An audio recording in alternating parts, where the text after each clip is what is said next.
Oh.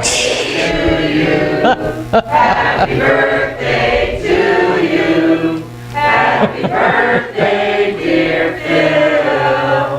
Happy birthday to you. Thank you. I came out of my room, I was getting some things ready this morning, and I went under this banner and I go, what is this? And I turned around and I go, oh, it is. Thank you so much. That was unexpected. Always fun. Yeah, everybody says, oh, how old are you now, Phil? And, well, some people in my office convinced me not to start taking Social Security now. So, if that gives you any idea how old I am. So. All right. Hey, you know, we said last week that we had a great expo, but we really did. It was absolutely wonderful. Thank you so much to everybody. Jan, we have what, like 15 fully paid booths? 15 fully paid booths for next year. Wow. Amazing. Thank you so much. Thank you so much. As a matter of fact, you know, and we don't do this enough, and we couldn't possibly do it enough, but everybody that had volunteered and had been there to help last week, 2 weeks ago, would you stand, please?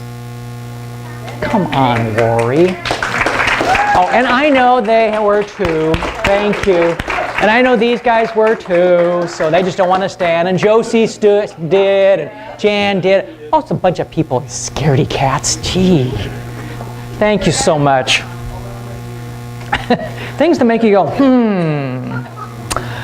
we grow weary of those things, and perhaps soonest, which we most desire. Probably true. That's good enough. Good enough on that one. 90% of the world's ice is in Antarctica, though precipitation there averages only 2 inches a year. It's only a little bit less than us here. We average about 6.5, I think, or 7, somewhere in that area. But we don't have ice that much. The invention of the printing press brought great changes not only in the transmission of literature, but also in its nature. Fables and folk tables carefully memorized made up the bulk of fiction until modern times. These stories nearly always pointed out some moral and usually had barnyard animals for characters. Antics and wise sayings of the beasts amused children for many centuries. But as literary form, the fable was filled with fantastic and the incredible. No one in his right mind accepted a story about singing roosters and talking bulls as literary true. So, when anyone invented an elaborate falsehood that deceived none who heard it, the tale was likened to a fable and called a cock and bull story. Interesting. Now you know. Now you know. Which you might not know if you're new to the Divine Fellowship, though, is we do have a couple of patron saints, John Lennon and George Carlin. And there's actually lots of reasons why we do. I won't go into them now, but if you're curious, I would be happy to explain why we consider these two people pretty exceptional. John Lennon, life is what happens when you're busy making other plans. Amen to that. And George Carlin, those who say they don't care what people think are usually desperate to have people think they don't care what people think.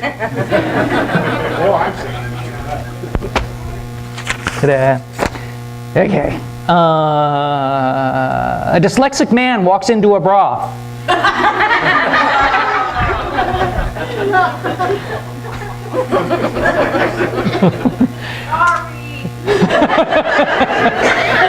Yeah, I know. Why were the Indians here first? They had reservations. No. Punography. Punography. That's why it says that. I think I'm sorry I gave you that. Thank you. We are too. Yeah. Why do little boys whine? They're practicing to be men. Okay. See, that's why I'm endeared to women. I mean, it's okay. Anything else? What? Anything else going on I should know about, or should lot? You did. You did that one. I know about that one. I remember that one. It just happened. It just happened. Okay. Yeah, I'm not going to get. Oh yeah. Okay. Oh yeah. Okay. Go ahead. And then you, okay. Sure. Sure. Thank you for people stopping me and waving your arms. Otherwise, I would just kind of zoom right through anything and everything and forget half of stuff. So.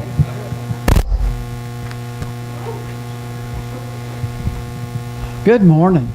Several things. Good tidings of great joy, something like that. Michael Rice is coming here next Sunday. Will be the guest speaker, and then the first workshop will be at 1:30 in the afternoon. So it's going to be a full day. The flyers are in the back about what the content of all of his workshops, and they'll be every night next week, or the week of 4th through the 9th. And then an all-day still point breathing session on Saturday, the 10th. Now, there's going to be a potluck next Sunday for Michael and Jeannie, his wife.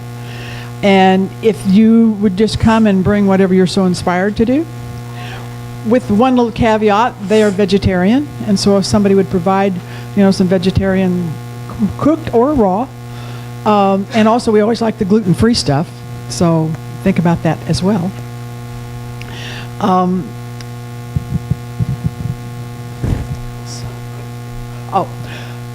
Bookends. If anybody has any bookends at home that they're not using, the library could use them. So just think about that.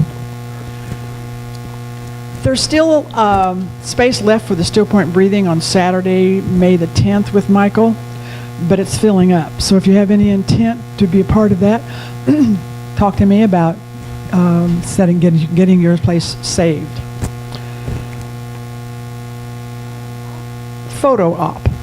If you're interested at all in a family portrait in any way, and you thought, well, I can't really afford that, I really want to do that, I want a really nice one, blah, blah, I have an opportunity for you.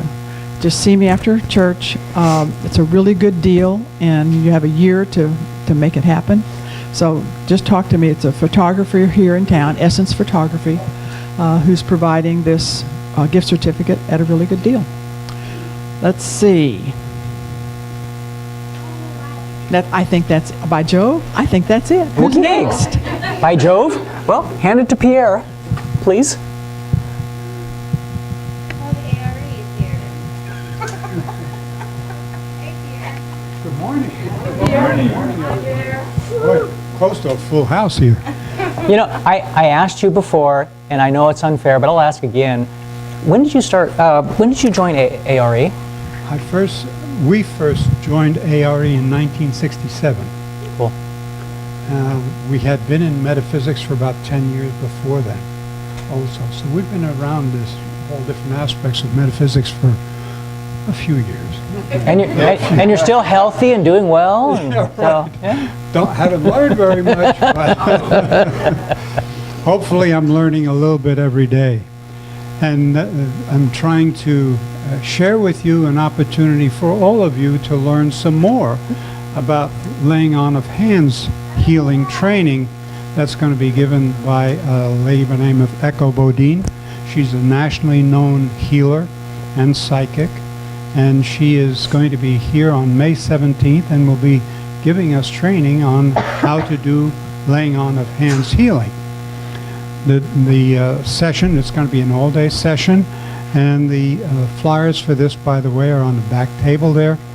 She'll be teaching you how to understand the healing process and the do's and don'ts of spiritual healing, exploring the causes of disease and illness, learning how to create a healing space in your home or office, gaining ways to channel healing energy, including the absentee healing and night healings, and learning how to release emotional blockages that can delay or prevent healing. All great stuff. I know that we have all practiced healing of various kinds, but this will give us perhaps some more focused training on what can improve our healing ability. Each one of us has a healing capability, and this will be very beneficial for us, for any of the folks who are interested in healing. Thank you. Hope Thank to you, see Pierre. you there. Thanks, Phil. Thanks. Oh, yeah, go ahead.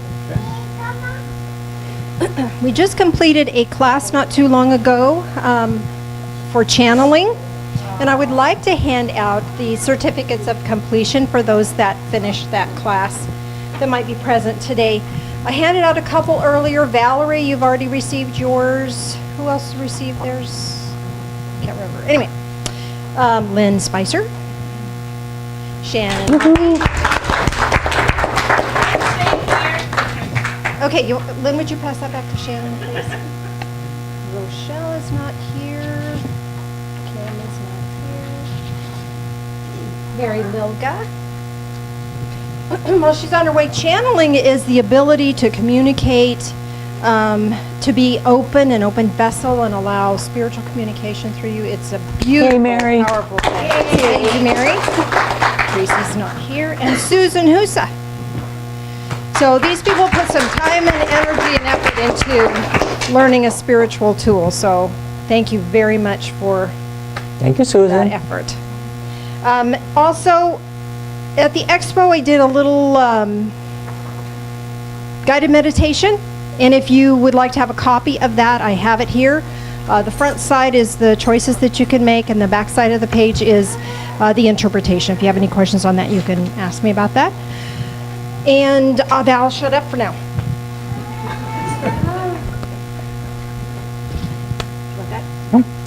Thank you. Okay, I shouldn't get in too much trouble for this one. So, a golfer's deal with the devil. A golfer was having a tough day, and his frustration, he blurted out, "I would give anything for a birdie on this hole." A nearby stranger walked out of the woods besides the hole and whispered, "If you give up 1/4 of your sex life, I guarantee you will make this shot." The golfer said, "Okay." He made the shot for a birdie. A few holes later, he was having trouble on another hole. "Please let me make this eagle," he said. Again, the stranger stepped up to him and said, "If you give up another 1/4 of your sex life, you will make this eagle."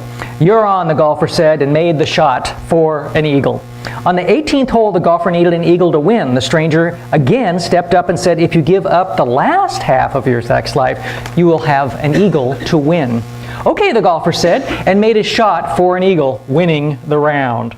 As he was walking back to the clubhouse, the stranger walked up beside him and said, "I think I should inform you that I am the devil, and from now on you will have no sex life." The golfer turned to him, smiled, and says, "Nice to meet you. My name is Father O'Malley."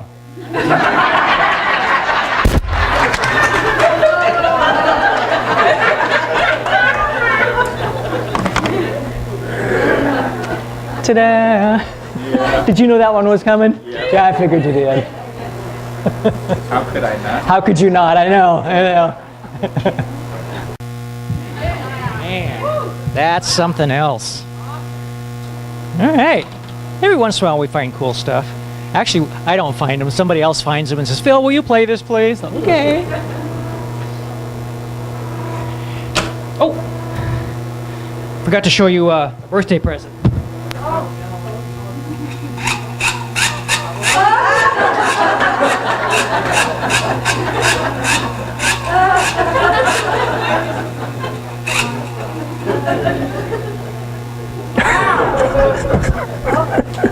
I'm never too old. Never too old. We have a guest speaker today. Top that.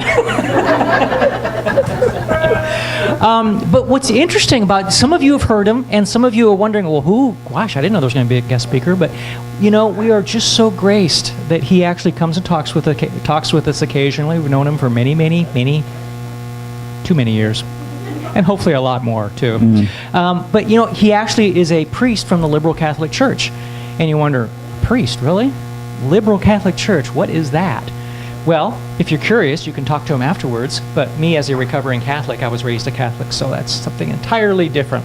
But he believes in, he studied Rosicrucian, Egyptian mysticism, and just believes most all the same stuff that we believe, too. So I'll stop talking now. Christopher.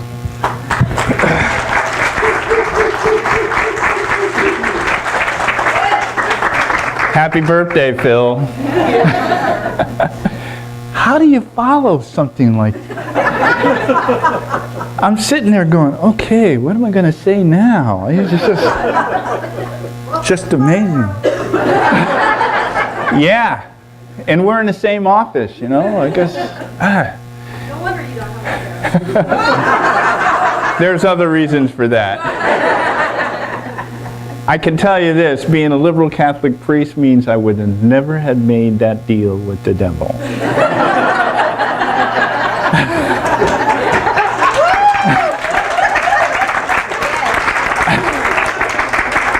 Just saying.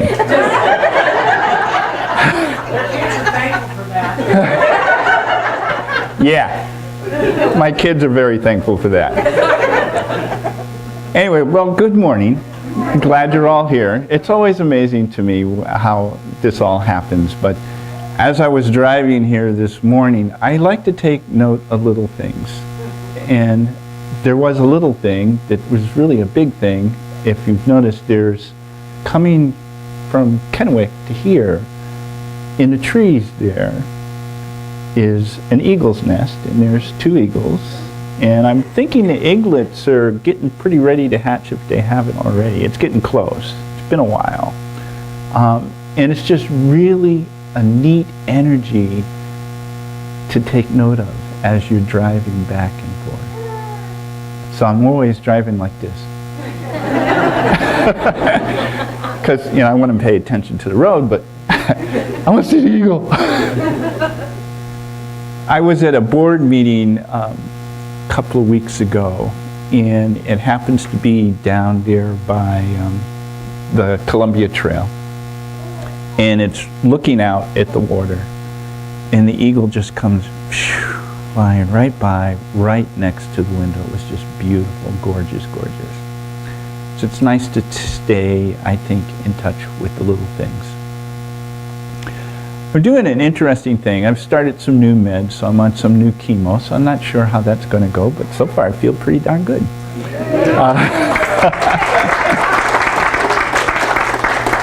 look pretty dark on too. Well, thank you. That's why I don't make that, you know. Anyway, let's not go there. Yeah, I guess I already did, didn't I? Dang. We love you, Chris. Well, I started a little Chinese thing, a water healing cure, and it's interesting because what you do is you drink 24 ounces of water in the morning, first thing, and then you have to wait 45 minutes before you eat or really, you know, do anything along that line. And so what I've been doing is I've been drinking the water in the morning, and then I'll meditate. So I like to go into my little computer room, and I put on, I have a radio thing that I listen to, and I listen to different Reiki songs, and I generally will listen to 3 or 4. I can kind of tell about when the time is right. But it's so nice to be still and know that I'm going through a healing process that early in the morning. So I do it every morning. And it's been really, really interesting what's been happening with my body and how I've been feeling. And it's just really nice to be still. Just to be still and just be still. So as I was doing this meditation a couple of weeks ago, I remembered something that I had gone through a training with, and it really was impactful to me. And I know this is spring, but I'm going to talk about winter. And not only am I going to talk about it, but I don't want to miss any of this dialogue. So I'm going to read it to you. Before I read this, let me preface it by saying this. Each and every single one of you are unique. You're special. You're the only ones that will bring your gift, your skills to the world, to the rest of us. Don't ever, ever discount the spiritual soul that you are. Don't ever do that. You might think that you're one voice, and you might think you're just one of many, but you're significant.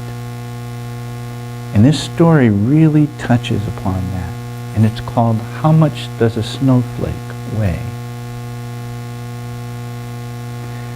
In the deep winter, and the snow falling heavily upon the hillside, a tiny mouse crept up out of his hole for a little break from his long winter sleep.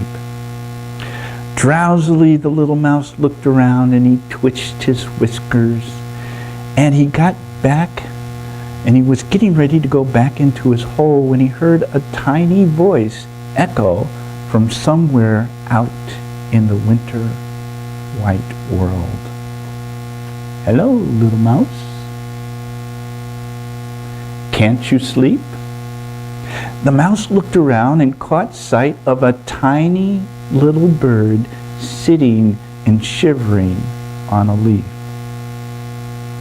"Hello, Johnny Sparrow," said the mouse. "Pleased to have found some company in the break of a winter day. I just came up for a bit of air before I went back to sleep for the rest of winter." So here now we have a little mouse and a little sparrow talking in the middle of winter with snow falling. And I don't know about you, even though it's spring, but in this winter when snow is falling, have you ever really gone out and just watched it coming down? And you know how quiet it seems to be when snow is doing that, and it's settling and it just gently comes to the ground. So let me go on with this story. But it was so good to find company for that little while that the mouse and the sparrow sat there together, huddled beneath the lowest branches of a pine tree, watching the snow falling, enjoying the little conversation that they were having. Until this happened. "How much do you think a snowflake weighs?" the mouse asked the sparrow suddenly. "A snowflake weighs about nothing," the sparrow replied. "A snowflake is so insignificant, it carries almost no weight at all. How could you possibly weigh a snowflake?" "Oh, I disagree," said the mouse. "In fact, I can tell you that last winter around this time, I woke up from my winter dreaming and came up here for a breath of fresh air, and because I had no companion and nothing better to do, I sat there counting snowflakes as they fell. And I watched them settling on a branch and covering the pine needles with a blanket of whiteness. I got to 2,492,359. And then, when the very next snowflake fell and settled on the branch dropped down to the ground and all the snow slid off. So you see, just that last snowflake weighed enough to make the branch sink to the ground. I want to read that line again. So you see, just that last snowflake weighed enough to make the branch sink down to the ground. So the snowflake does weigh something. It does make a difference. And the sparrow, who was only a tiny little bird herself, pondered for a long time over the mouse's story. Perhaps she thought to herself, it is true that just one little voice can make a difference.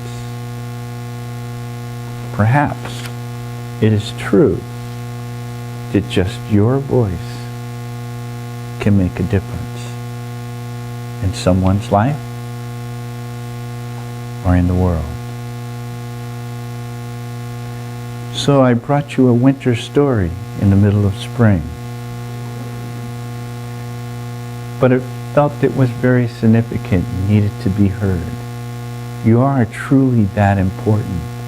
You might not think so sometimes when we get running around in the hustle and bustle and the busyness of our lives and the getting up in the morning and making sure that these things get done, and I have to go to work and do these things, and getting in our cars and taking care of our vehicles and making sure our clothes are clean and keeping food in the refrigerator and running here and running there. And life is busy. And life keeps us occupied, and life keeps us going here and there and doing all kinds of things.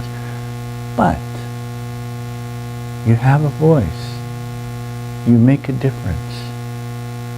Yes, we're one of many, but we're one. And your one voice, your skills, that special thing that you bring to the rest of us is needed. Your voice needs to be heard. You are that special, every one of you.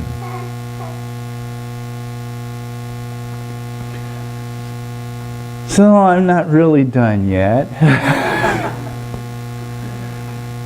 I'll try not to be so heavy now. I'll lighten up a little bit.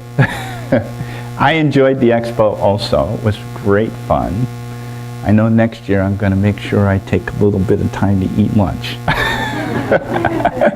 I just went nonstop. But you know, I didn't notice. It just was wonderful. It was beautiful. All the energy that was going on.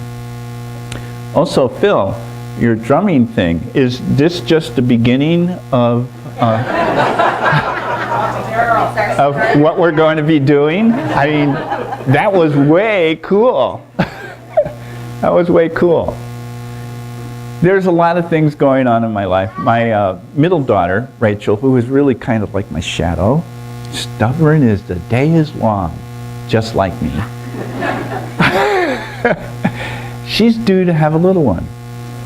Yeah, so within the next week or two, we'll find out, because they didn't want to know if it's a boy or a girl yet. Okay, they're going to wait until it pops out, which I think is so cool. So I'm really anxiously waiting to see what's going to happen, because this will be grandchild number 6. The oldest is going to turn 21 this year, so it's quite a spread.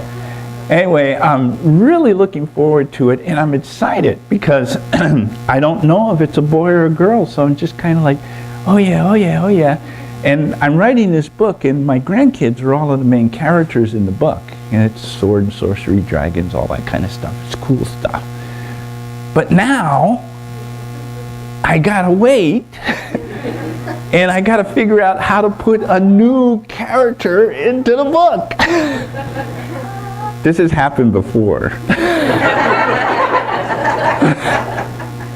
This has happened several times, and each time I've kind of adjusted the story, but this will be the last adjustment I'll have to make, so I'm really looking forward to making that work. I'm also going to be doing a small little baptism right after church. We're going to be baptizing a little doggy.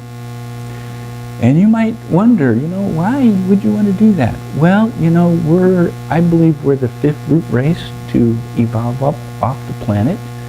And yet behind us, if you will, the next root race, which is probably in the animal kingdom now, is getting ready to evolve into human, okay? But the one prior to that, which would be the 6th, and then the 7th, I think then we're talking plant, and then the 8th is mineral, and it gets into some other stuff that I don't need to go into anyway. But it's pretty exciting how that progression takes place and how we evolve, if you will, into creation, into God, because that's exactly what we're doing. And it's just amazing to me when we take the time to take one of our other fellow creatures and welcome them into the house of God. Because that's what baptism is. Regardless if you're baptizing a child or if you're baptizing an animal, a beloved pet, or even if you're baptizing a plant in your house. that's made a difference in your life. All of those things are significant, and all of those things have voice. I don't know how many of you are Facebookers, but there's one up there where they're showing how a plant is reacting to a cigarette lighter and whatnot, and they already know that it's a lot of things that, wow, that's really cool stuff that's going on, that we're starting to become more and more aware of. Really amazing. So the spiritual part of us, how do we grow? How do we know we're evolving? There's this thing called Satori. I talked about it once before. I had that experience, and it literally changed my life. Changed my life. When I realized that everything is alive, it changed my life. And so I want to share with you another story.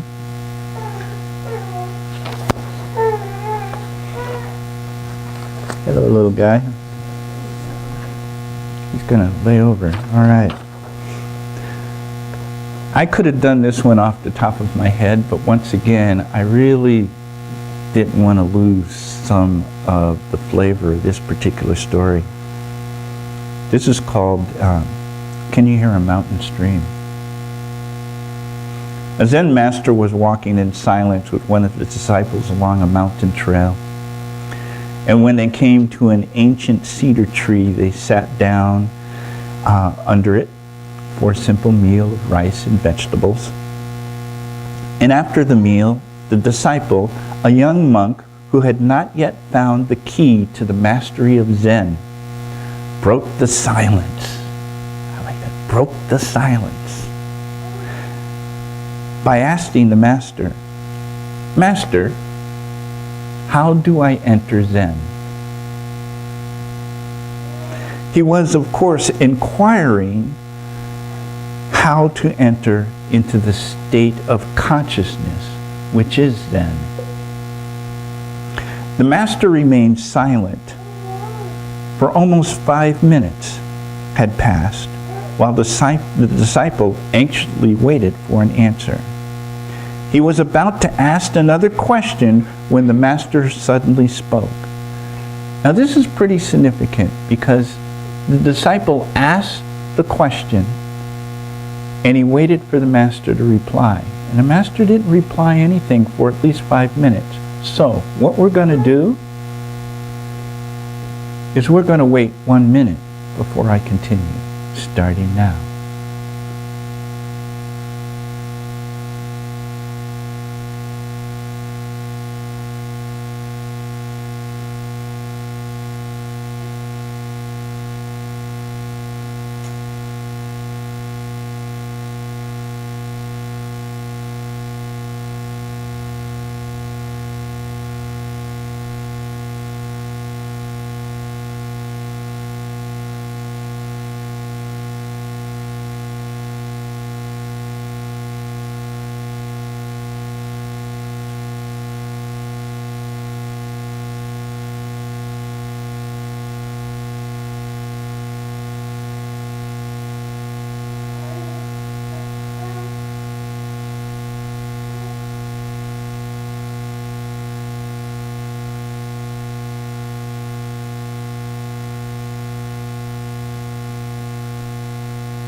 So was that difficult?